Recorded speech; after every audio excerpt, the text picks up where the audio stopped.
여러분 안녕하십니까? 반갑습니다. 2주차 강의인 직업과 비전에 있어서 일, 하나님의 선물이라는 주제로 수업을 진행하려고 합니다. 수업에 앞서서 여러분들이 생각해 봐야 할 주제가 있는데, 일의 정의는 무엇인가? 그 다음에 하고 있는 일은 어떤 의미가 있는가를 생각해 보시면 어떨까 싶습니다. 자, 여러분들이 생각한 일이란 무엇인가? 또 오늘 책에 보면 일에 대한 정의를 얘기해 주고 있는데, 필요한 무엇을 얻기 위해 계획된 인간 활동 혹은 인간의 필요와 욕구를 채워주기 위해 없어서는 안 될 활동으로 정의하고 있습니다. 많은 사람들이 일은 스트레스의 근원이고 또 영속적인 가치나 의미가 없고 불안정하다고 느끼며 할 수만 있으면 일하지 않고 사는 것을 좋아하는 경우가 있습니다. 그러나 일이란 삶의 목적을 이끌게 하는 힘이고, 일을 통해서 성취감을 느끼고 거기에 비로소 삶의 가치를 추구하게 됩니다. 그러므로 일이 있기에 활동하고 활동을 통해서 삶의 결실을 맺을 수 있는 중요한 수단이 아닐까 싶습니다.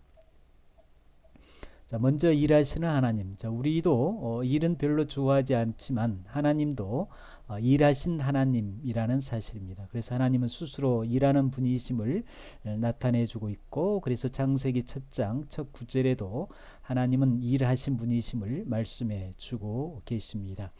하나님은 일하심에 있어서 즉흥적으로 일하지 아니하시고 계획을 세우시고 일의 목적을 세우신 후에 활동하신 분임을 보게 됩니다. 그래서 창조 사역을 보면 첫째 날에는 빛과 어둠을 만드셨다라면 넷째 날에는 광명과 별과 연관되어서 창조 사역을 진행하심을 볼 수 있고, 둘째 날에는 궁창과 물을 만드셨다면 다섯째 날에는 저루와 오루와 연관된 창조 사역을 하셨습니다.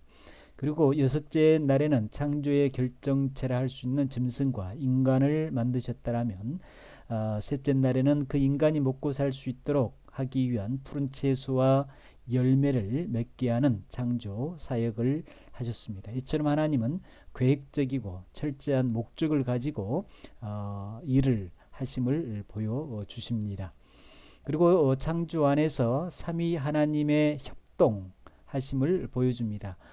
일은 혼자 하기가 쉽지 않습니다. 그러나 두 사람, 세 사람이 모여서 하게 되면 한결 쉽고 즐거운 마음으로 결과물을 낳을 수가 있죠.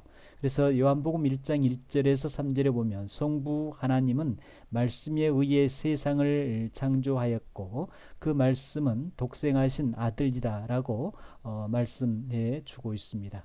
그래서 창세기 1장 1절에도 보면 태초에 하나님이 천지를 창조하시니라 라고 말씀하고 있는데, 이때 하나님이 천지를 창조하실 때 바로 독생자이신 예수 그리스도 성부 성자 성령 삼위일체 하나님이 천지 창조를 하시게 됩니다. 그래서 요한복음 1장에 보면 태초에 말씀이 계시니라, 이 말씀이 하나님과 함께 계셨으니 이 말씀이 곧 하나님이시니라. 그가 태초에 하나님과 함께 계셨고 만물이 그로 말미암아 지은 바 되었으니 지은 것이 하나도 그가 없이는 된 것이 없느니라 라고 말씀하시면서 태초에 일하실 때 하나님과 예수님 성령님 삼위일체 하나님이 함께 하심을 말씀해 주고 계시죠.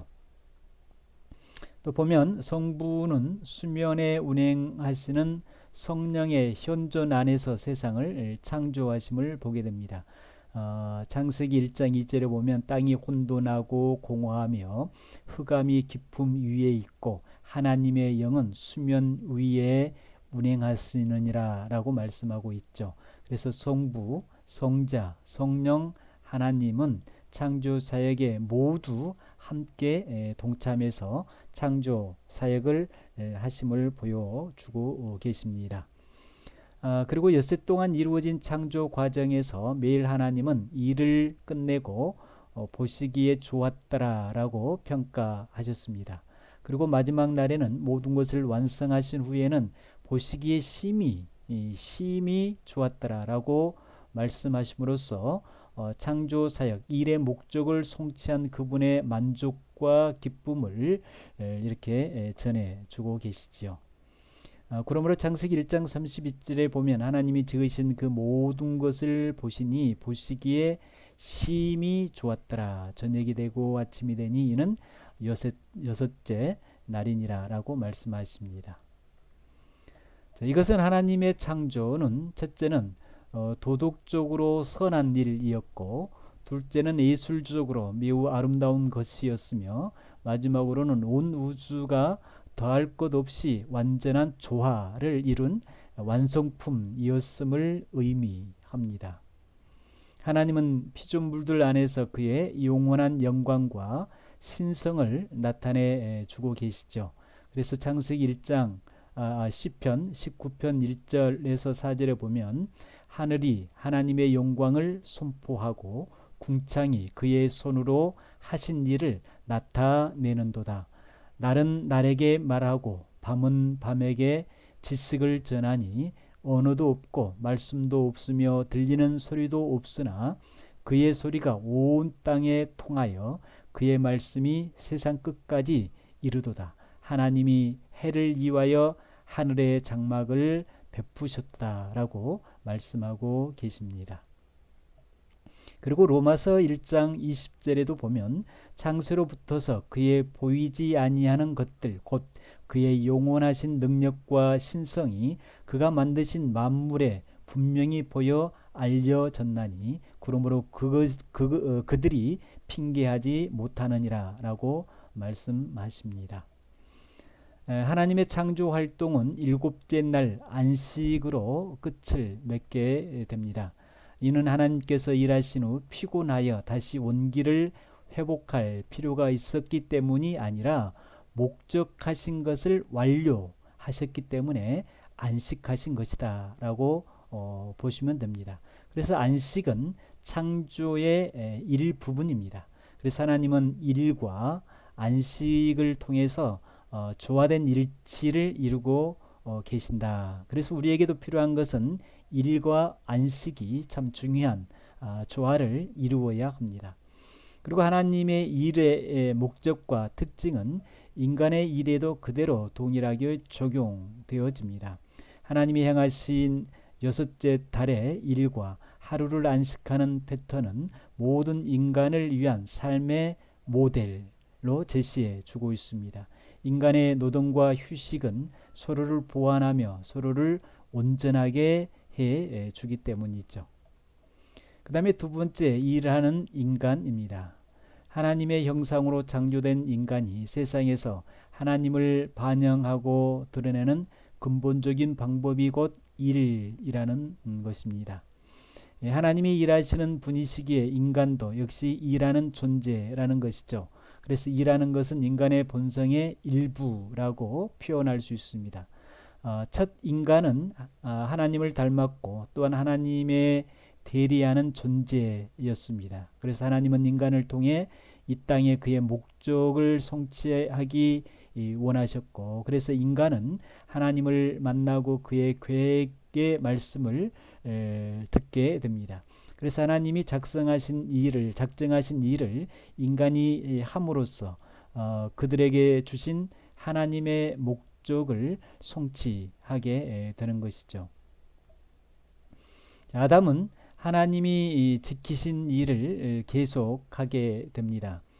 그런 동물의 이름을 짓는 일, 즉 이것은 창의적인 일이라고 할 수 있겠죠. 그 일을 하게 되고, 그리고 에덴 동산을 관리 유지하는 하나님의 청지기 대리자로서의 일을 하게 됩니다.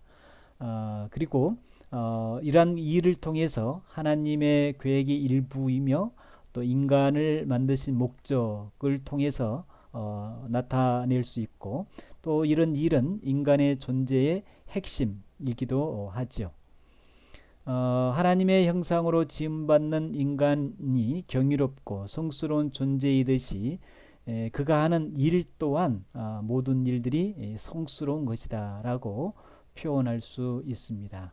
그래서 첫 인간이 아담이죠. 아담은 일을 통해서 그리고 일에 대하여 하나님의 뜻을 수행하게 되고 그런 하나님의 뜻을 수행함에 있어서 하나님께 예배의 삶을 살게 되는 것이다.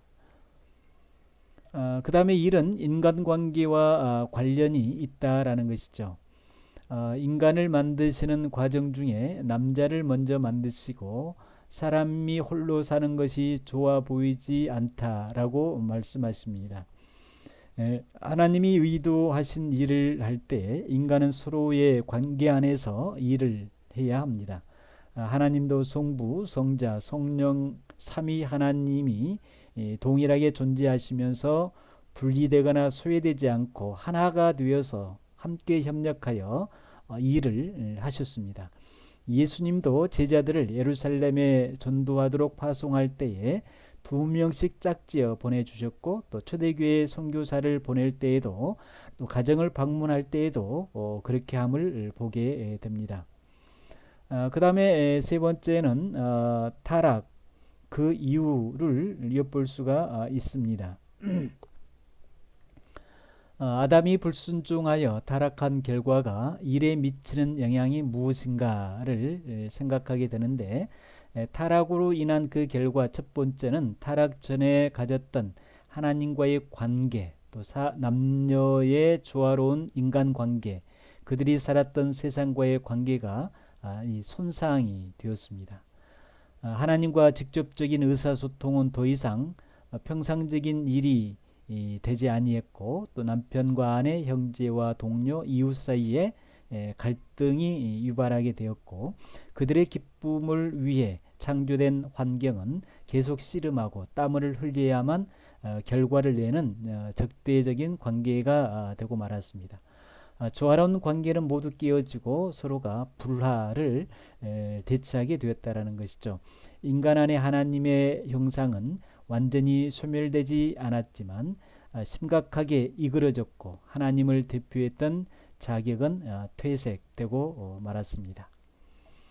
타락은 일에도 큰 충격적 변화를 초래하게 됩니다. 그 결과가 뭐냐면 인간은 땀을 흘려야 먹고 살게 되었고 인간은 부패하였기 때문에 노동은 하나님과의 관계없이 단순히 생존하기 위하여 혹은 이기적인 물질적 욕구를 채우기 위해 행해야 되는 결과물이 되었다라는 것이죠. 그리고 일의 주된 정신은 상호 협력이 아닌 냉혹한 경쟁으로 변질되어 버렸고 평화보다는 전투적인 용어들이 이 비즈니스 세계를 주도하게 됨을 엿볼 수가 있습니다. 또 이런 문제들에도 불구하고 인간은 여전히 일을 통해서 결국 무엇을 얻게 되냐면 기쁨을 얻고 또 만족을 얻게 됩니다. 그리고 그 일을 통해서 자신의 자아 실현, 잠재적인 능력을 실현할 수 있게 된 것이죠.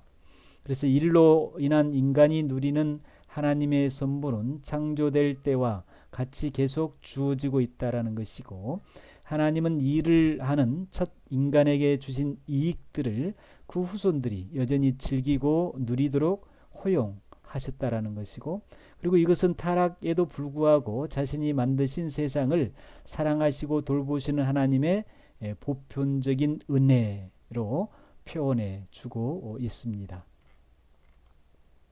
그 다음에 네 번째, 일하시는 그리스도이십니다. 예수 그리스도는 보이지 아니하는 하나님의 형상이십니다. 그래서 골로새 1장 15절에 보면 그는 예수님을 얘기하죠. 그는 보이지 아니하는 하나님의 형상이요 모든 피조물보다 먼저 나신 이시니라고 말씀하십니다.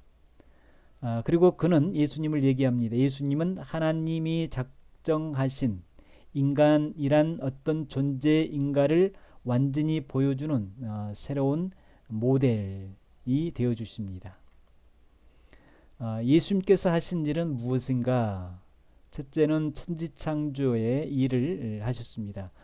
그는 인간으로 오시기 전에 창조하는 일에 말씀으로 동참하신 하나님이시었고 또한 지으신 만물을 유지하는 분이시다라는 거고 그래서 골로새서 1장 16절에 보면 만물이 그에게서 창조되되 하늘과 땅에서 보이는 것들과 보이지 않는 것들과 혹은 왕권들이나 주권들이나 통치자들이나 권세자들이나 만물이 다 그로 말미암고 그를 위하여 창조되었고 라고 말씀하십니다. 그리고 17절에 보면 또한 그가 만물보다 먼저 계시고 만물이 그 안에 함께 섰느니라 라고 말씀하시면서 예수님께서 어떤 일을 하셨는가를 분명하게 기록해 놓고 있죠. 그 다음에 예수님이 하신 두 번째 일은 세상을 구원하는 일이십니다. 그가 이 땅에 오신 목적은 나를 보내신 이의 뜻을 행하며 그의 일을 온전히 이루는 것이라고 말씀하십니다. 그래서 성부 하나님의 뜻은 아들이 인간 구원의 일을 수행하여 하나님의 사랑을 세상에 보여주는 것이 바로 예수님이 하신 일이라고 할 수 있겠죠. 이 일은 순환과 십자가를 지시는 행위로서 절정에 달하게 됩니다. 예수님은 대제사장으로서 기도에서 대제사장으로서의 기도하는 모습을 보면 아버지께서 내게 하라고 주신 일을 내가 이루어 아버지를 이 세상에 영화롭게 하셨사오니라고 말씀함을 보게 됩니다. 마지막으로 예수님이 죽기 전에는 그의 삶과 사역을 통해 요구된 모든 것을 다 이루었다라고 외치면서 그의 일을 마침과 동시에 일생을 끝내게 됩니다. 창조의 일을 위임받아 세상을 만드신 말씀은 이제 세상을 구원하는 임무를 맡아 완성하게 되는 것이죠. 그 다음에 예수님은 세 번째 병든 자를 고치는 일을 하셨습니다.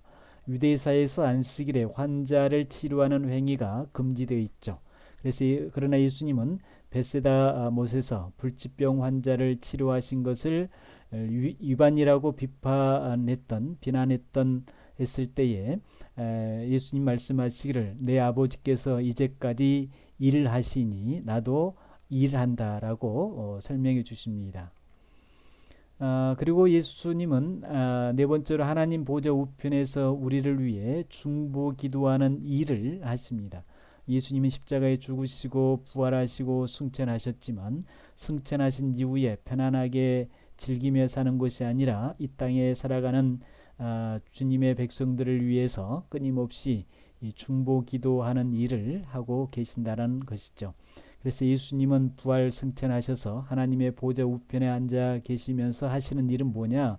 우리를 위해 간구하는 일, 중보 기도하는 일을 하고 계신다라고 로마서 8장 34절에 말씀하고 있습니다. 누가 정죄하리요 죽으실 뿐 아니라 다시 살아나신 이는 그리스도 예수시니 그는 하나님 우편에 계신 자요 우리를 위하여 간구하시는 자다. 간구는 중보 기도를 의미하고 있죠. 그 다음에 일하는 그리스도인, 하나님도 일하셨고 또 예수님도 일하셨다면 당연히 우리도 일하며 살아야 된다라는 것이죠.